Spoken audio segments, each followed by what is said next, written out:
What's up mga kababayan ko? Hello my fellow YouTubers. Dex Miraflor here. Thank you so much for tuning in to my channel. I'd like to let you know that I do really appreciate you, those who have been following my channel, subscribing to my channel. I know it's been a while since I've have a content, actual content in this video, in this channel. Because I've been busy with my other Amazing for Gardens channel. Thank you for supporting both this channel. I'm so excited, guys. So just a short background about myself. I am a chemical engineer and I'm working as a quality engineer in automotive industry. But little that some people knows, I'm also an interior decorator. With that, I don't want to get rusty. So I want to share to you, impart to you a little bit about interior design. It's always been my passion to design, create things from ugly or not so aesthetically pleasing to something really nice, right? I'm gonna call this a mini series of the basics of interior designs. Tara na po, let's go and check out what are the basics of interior designs. Sometimes you wonder, how does the interior designers think and how did they come up with these ideas, right? Some are really creative, but there are the basics of interior designs that I'm going to impart to you, and we are going to dissect one by one the elements and principles of design. Excited? Are you guys excited? Let's go and check this out. I just wanna be happy tonight.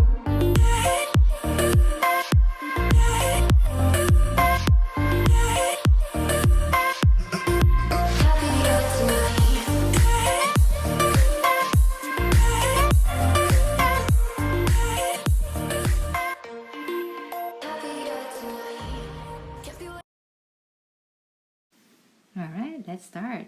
So have you ever wondered how the interior designers pull these gorgeous interiors? You're wondering how do they do it? Some, as like I said, really do have a talent.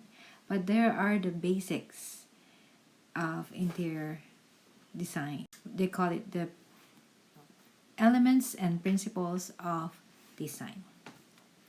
Before we tackle one by one the principles and elements of design, let me just remind you that this should not be the fixed rules or formula, but rather a guidelines to encourage the creation of a successful design. And the principles and elements of designs, these are the foundation and the vital tools of the designer to manipulate a functional and aesthetic pleasing design. So are you guys excited? Let's go jump in on what are the 7 basic elements of design. You will notice that I will keep on repeating the basics of elements of designs and the principles because this is very important. This is kind of like the foundation of interior design. So first we will tackle the elements and then we'll go with the principles, and then we will go one by one, dissect the elements of designs and then the principles of design. That's why we're doing it a mini series.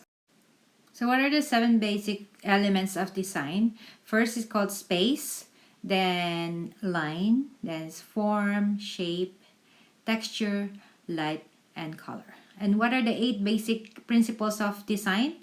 It's first is the balance, second is the rhythm or the repetition, third is the emphasis, fourth is the scale and proportion, fifth is unity, sixth is harmony, seventh is variety, and 8, last but not the least, is the pattern. So one by one, like I said, we will dissect it and I will discuss to you what do I mean with the elements and principles of designs, and I'll give you some examples. Alright, now let's tackle the 7 basic elements of designs. When I said space, what do you mean by space? Space is, I'm just going to give you the basic, means a positive and negative space. Like I said, I will keep on repeating so that like it will inculcate in your mind what are these basic elements and principles of designs, because these are very important. And then when you say line as an element of design, it pertaining to straight, curve, vertical, horizontal, or diagonal. And This is being used for the shape and form. They are being used interchangeably, but what are the difference? Shape is the 2D. It's an outline of an object. It's a rectangle, square, circles, or triangle. Whereas form can be compared to mass, like it's a three-dimensional object and it exhibits the volume. So shape is 2D, form is 3D. And the fifth is texture. Texture is about visual, tactile characteristic of an object. It's associated with both touch and sight. Now, the sixth is light. We do have natural and artificial light. This is one of the most powerful tools of interior design are lights. And last but not the least, another powerful tool is color. It's a mood setting. It's emotion production tool. It creates illusion. It emphasizes dramatic form. So this is one of my favorite elements in design. It's color. Like it could do a lot in your design if you know how to play with your color. Now in this first series, we will talk about the first element of design, which is space. So the first thing an interior decorator will do is to visit the space that they're styling. They get to sense its dimension, knowing the overall size, where the door is, windows are located. It's essential to a seamless design. So space that are filled with furniture is known as positive space, and space that are empty are called negative space. So now a good example of the positive and negative space is the donut. So the donut itself is the positive space and the hole in the donut is the negative space. It complements each other, right? So with the positive and negative space, you need to have an appropriate balance between the two. It's very vital to have an appropriate balance. Too much positive space make it look so busy and cluttery. Now I gotta share this video. Before I learned about this, I used to decorate all my walls. All my walls are filled with positive space. Then I found out that you supposed to leave at least one wall that has negative space to kind of emphasize the wall that has positive space, that you put artwork or decorations. So with that, your eyes won't be too busy. The negative space is also called a breathing space, kind of like your eyes won't be too tired looking at all the decorations and all the artwork that has on your wall.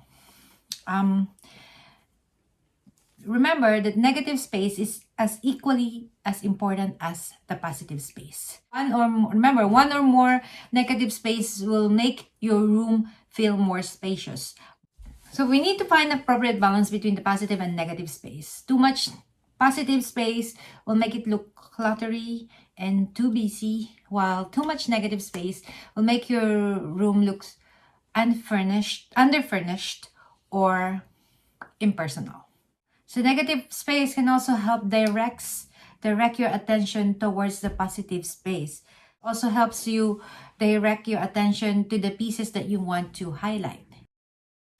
Striking a balance between the positive and negative space makes the area feel inviting. There you have it. Hope you like this video and I hope you learned something from it. Please stay tuned. It is a mini series. We will tackle all the principles and elements of designs. So we're done with the space. We will move on to lines, shapes, and forms. And yeah, hope you like this video and hope you learned something from it. If you do, don't forget to hit the like button, subscribe to my channel down below, and smash the notification bell so you won't miss anything that I've uploaded. Have a blessed day. Plus, don't forget to watch my other videos right down here.